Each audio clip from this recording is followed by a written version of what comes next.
100 thành ngữ tiếng Anh thông dụng mọi thời đại. You scratch my back and I'll scratch yours. Có qua có lại mới toại lòng nhau. You get what you pay for. Tiền nào của nấy. All roads lead to Rome. Đường nào cũng về La Mã. Diamond cuts diamond. Vỏ quýt dày có móng tay nhọn. Good wine needs no bush. Hữu xạ tự nhiên hương. Spare the rod and spoil the child. Thương cho roi cho vọt. Don't judge a book by its cover. Đừng đánh giá con người qua vẻ bề ngoài. Speak one way and act another. Nói một đường mà làm một nẻo. Out of sight, out of mind. Xa mặt thì cách lòng. So many men, so many minds. 9 người thì 10 ý. What will be, will be. Cái gì đến rồi sẽ đến. Crabs are, loose are. Tham thì thâm. Easy come, easy go. Dễ có thì cũng dễ mất. Other times, other ways. Mỗi thời, mỗi khác. Great minds think alike. Ý tưởng lớn gặp nhau. Nothing ventured, nothing gained. Phi thương bất phú. As strong as a horse. Khỏe như trâu. Why there's life, there's hope. Còn nước còn tát. The empty vessel makes greatest sound. Thùng rỗng thì kêu to. Bite the hand that feeds you. Ăn cháo đá bát. Like father, like son. Cha nào còn nấy. Silence is golden. Im lặng là vàng. No pain, no cure. Thuốc đắng giả tật. The more, the merrier. Càng đông thì càng vui. Practice makes perfect. Có công mài sắt, có ngày nên kim. Actions speak louder than words. Làm đi đã rồi hãy nói. Better late than never. Trễ còn hơn không. Make a mountain out of a molehill.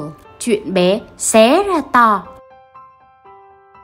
Every cloud has a silver lining. Trong cái rủi có cái may. Better safe than sorry. Cẩn tắc vô áy náy. Many a little makes a miracle. Kiến tha lâu cũng có ngày đầy tổ. New one in, old one out. Có mới, nơi cũ. Every man had his mistakes.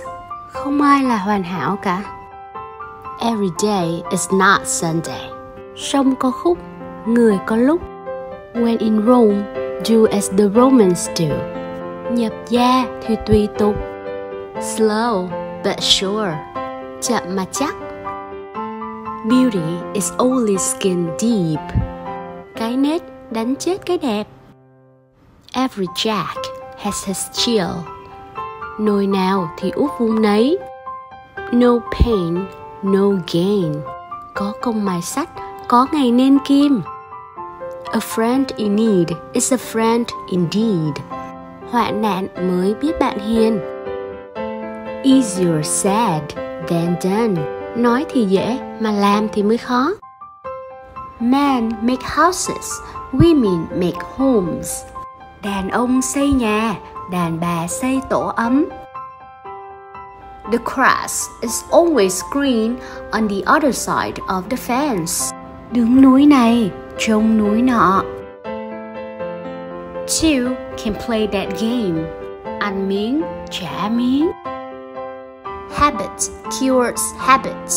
Lấy độc, trị độc. The sparrow near a school sings the primer. Gần mực thì đen, gần đèn thì sáng. Every bird loves to hear himself sing. Mèo khen mèo dài đuôi. Friendship that flames goes out in a flash. Tình bạn dễ đến sẽ dễ đi. The die is cast. Bút xa thì gà chết. It's an ill bird that founds its own nest.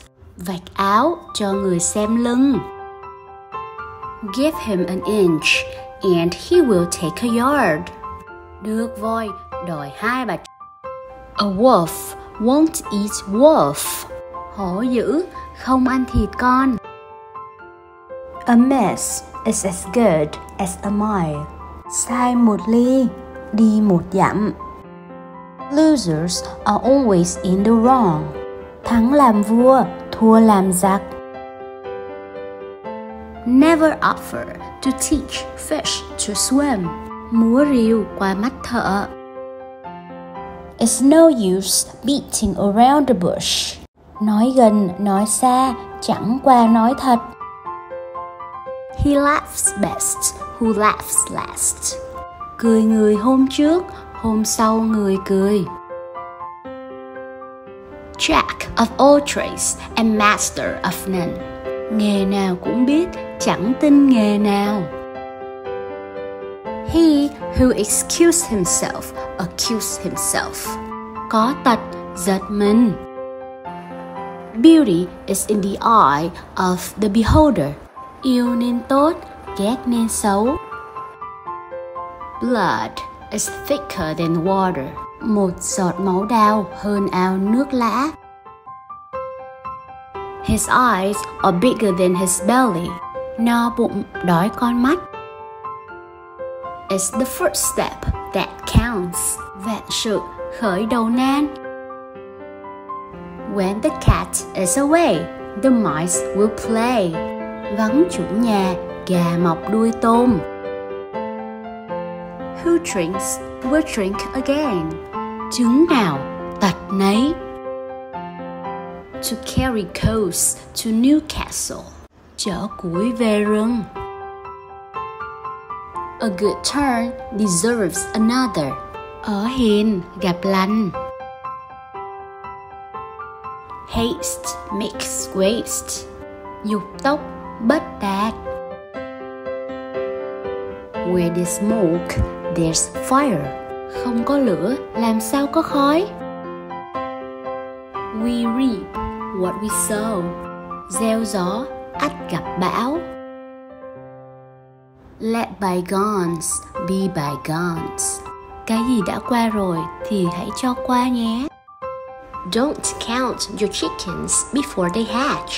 Nói trước, bước không qua. Travel broadens the mind. Đi một ngày đàng, học một sàng khôn. Sink or swim. Được ăn cả, ngã về không. To live from hand to mouth. Được đồng nào hay đồng đó. You can't have it both ways. Được cái này thì mất cái kia. A good beginning makes a good ending. Đầu xuôi, đuôi lọt. A clean hand needs no washing. Vàng thật không sợ lửa. Time cure all pains. Thời gian sẽ làm lành mọi vết thương. Death pays all debts. Chết là hết. Money talks. Có tiền, mua tiền cũng được. Handsome is as handsome does. Tốt gỗ hơn tốt nước sơn. Man proposes, God deposes. Mưu sự tại nhân, thành sự tại thiên. Love me, love my dog. Yêu ai yêu cả đường đi, ghét ai ghét cả tông chi họ hàng. Curses come home to roost. Ác giả, ác báo. Good watch prevents misfortune. Cẩn tắc vô ưu. He that knows nothing doubts nothing. Điếc không sợ súng. Tit for tat. Ăn miếng, trả miếng. Like two peas in a pod. Giống nhau như hai giọt nước. Laughter is the best medicine. Một nụ cười bằng 10 thang thuốc bổ. Love is blind. Tình yêu là mù quáng. After rain comes fair weather.